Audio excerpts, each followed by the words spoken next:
भजन करूंगा हर तेरा।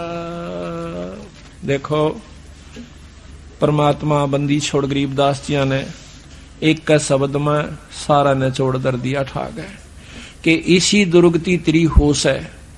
आज तक तुम बाल बच्चेदार भी से, तेरे पास सारा सौदा व्यवस्था खाने की, पीने की, रहने की, ओढ़न की, पैरन की खूब सुथरी से, जिसका वित्तीय हालत से, पशुओं से तो घनी बढ़िया से।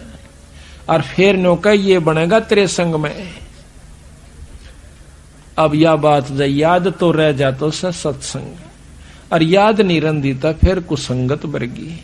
कहा था कि मौत बेसारी बावर इतना अचरज कर दिया कौन है, और तेरा तन माटी में मिल जाएगा जो माटी में। एक गांव में हमने सत्संग कर दिया, बुढ़ा खेड़ा में सत्संग किया, पाठ कर रहे थे। एक भक्त से रमेश नाम से उसका नो बोला जी मन ने यो सत्संग नहीं सुना था आज तक। हमारा गांव में उपदेशी बहुत से और पंथों के भी से, लेकिन यह बात मैंने नहीं सुनी थी। मन तर रात ने नींद नहीं आई। आपने न्यू कहा सुबह 8 बजे 9 बजे 22 नाम मिलेगा। आप सत्कर मानियो मैंने सारी रात बैठ के काटी है। मतलब तड़के उठ दया लिया ना कह। एक भगत जी ने बोला भाई 9-10 बजे बताओ नाम देंगे। मतलब दार भी नहीं काट का। मैंने रात ने कुत्ते और सब कुछ सुअर ये सारे कुछ न्यू क्यों नहीं दिखे।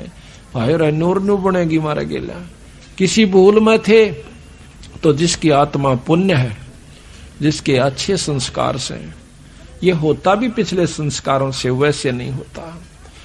कहते हैं जब बलख बुखारे का बादशाह अपने सारे राज न छोड़कर चाल पड़ता है तो रास्ते में एक मेरे के सा बेवकूफ सा, एक औरत उसकी बूढ़ी सी और एक लेरा गां वह भी बूढ़ी सी, और झूपड़ी घाल राची सोथरी, क्यों पहला झूपड़ियां ज्यादा होती थी। ठंडी हवा चल रही थी, बारिश का थोड़ा थोड़ा आसार हो गए थे।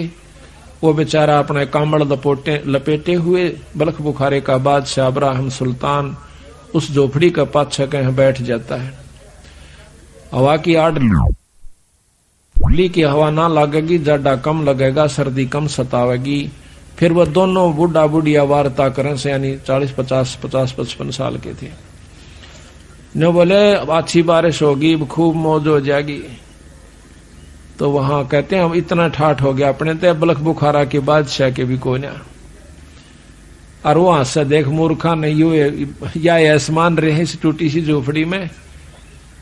तो कहता है सुबह उठ के वो जब दिन निकलने वाली न बोला भाई जी एक बार फिर कही हुआ है बात कौन सी कि बलख बुखारा के कर रहे थे। न बोला तो किस सुने था, अकमा थारी झोपड़ी का पाछा बैठा था भाई, अपना मुंह काला कर रखा था उसने कि दुनिया पहचान ना ले, मार के छपके पानी के। न बोला भाई मैं सू बादशाह बलख बुखारे का, या तक काग की बींट से बोला के राजी हो रहा से आ चल तने सत्संग में ले चालू, अपने नाम अपना पांडा छुटवा ले, क्यों दुख पा रहा है।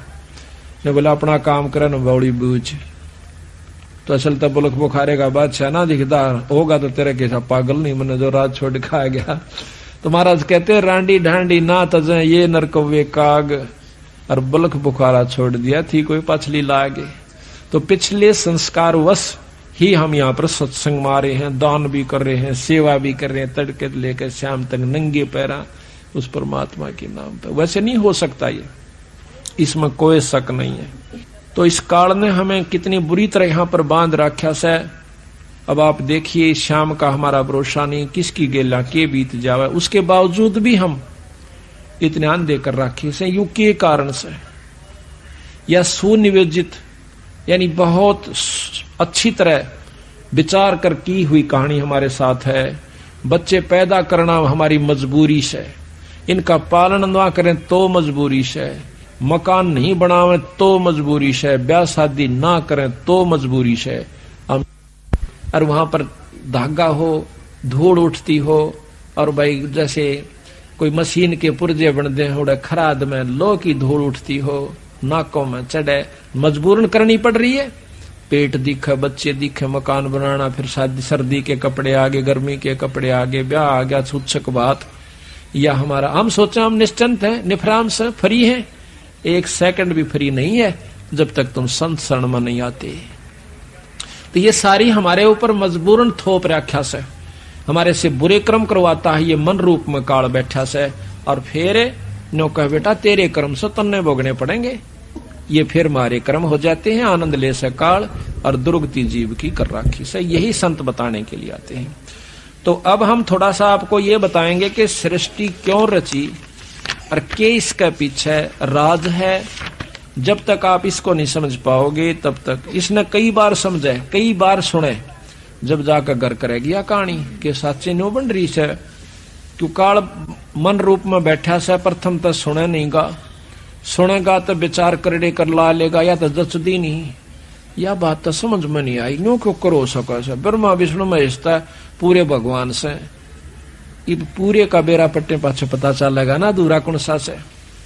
तो इस प्रकार सबसे पहले आपको सृष्टि की रचना के बारे में बताते हैं। जब तक ये ज्ञान नहीं होगा तब तक हम अधूरे हैं, ना भक्ति कर सकते और ना भक्ति पर लग सकते।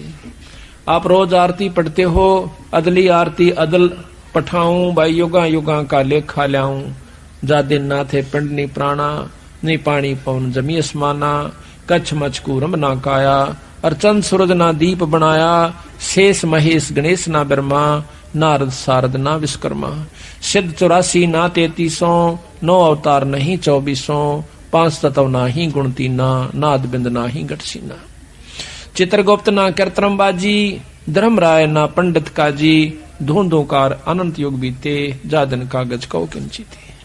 कहते हैं जा दिन थे हम तख्त खवासा, तन के पाजी सेवक दासा, संख युगन पर लो परवाना, सतपुरुष के संग रहना। दास गरीब कबीर का चेहरा, चेहरा कहते हैं चेले को, दास गरीब कबीर का चेहरा, सतलोक अमरापुर डेरा। अब धर्मदास ने पूछा कि हे महाराज ये सतलोक क्या है? तो बंदी छोड़ बताते हैं कि सतलोक का ज्ञान हो गया तो समझो आपकी भक्ति शुरू होगी। अभी तक तो आप भक्ति पर लगे भी नहीं सो भाई। और जबकि धर्मदास बहुत ही तगड़े सेठ और इतने आरूढ़ थे राम कृष्ण की भक्ति में कि उस जैसी भक्ति उस युग में शायद ही कोई हंस कर रहा होगा। और ऐसे हंस को उस काल के रस को भुला कर और सतपुरुष का रस प्रदान करना कोई बालका का खेल नहीं है। ये तो पूर्ण ब्रह्म परमात्मा थे। एक भी नहीं सुना था धर्मदास बंदी छोड़ कहे थे जब सिर पाव था, तो क्या तन्ने कर कहां से देख लिया? कोई गीता में दिखा, शास्त्र में दिखा, मुझे पुराने पुराण में दिखा, कहाँ लिखा है कि कबीर साहब कोई पूर्ण ब्रह्म परमात्मा सतपुरुष है, कोई सतलोक भी है? तो बंदी छोड़ कहने लगे भाई ये शास्त्र किसने लिखे थे? ये किसी ने कहे होंगे। हाँ भला ऐसा लिखा है कि न्यू हुए से वेद व्यास ने लिखे हैं, सब 18 पुराण भी चारों वेदों को दोबारा लिखा है। तो फिर वेद व्यास नहीं लिखे हैं तो वेद व्यास कौन है? कि ऋषि हुए बहुत बड़े। तो आज जो वेद व्यास की कही हुई बातों को जो लाख वर्ष पहले हजारों वर्ष पहले कही गई और आगे होने वाली ये सारी लिख दे तो वो क्या ऋषि नहीं होगा? हाँ वो तो होगा। मिला बैठ मैं तू लखर में बोलूंगा। और फिर मिलाना जाके तेरे शास्त्र मैंने आज तक पढ़ा भी नहीं है भगत जी, अनपढ़ हूं मैं, एक अक्षर नहीं जानता। जब धर्मदास को गीता सुनाई, गीता का उपासक था, इसमें ग्रंथ साहब में कबीर सागर में लिख रखा है गीता का पूरे 18 के 18 अध्याय गरीबदास कबीर साहब ने। और फिर उनका सार लिखा कि इसमें न्यू क्या भाई, और नीचे सार दे दिया, ऊपर तय न्यू का है और बाद में ये न्यू हुआ। धर्मदास का जो है ना काटे ही लकड़े, ओ तेरा बोलो या तो बोल बोले यहाँ बीरा क्या का ज्ञान था। तो जब वो कहता है महाराज मुझे बताओ फिर वो सतलोक की कहानी क्या से? बंदी छोड़ कहते हैं कहानी नहीं है, यथार्थ चीज से। तो सबसे पहले सतपुरुष अकेला था, निराकार रूप में गुप्त रहता था। सतपुरुष सतलोक का भगवान जो पूर्ण ब्रह्म परमात्मा अनंत करोड़ ब्रह्मांड के भगवान से। फिर उन्होंने अपनी रजा से सतलोक के रचना की। उस लोक में प्रथम शब्द उच्चारण करने से सभी दीप यानी स्थान सतलोक के, यहाँ के नहीं, सतलोक के सब दीप मान सरोवर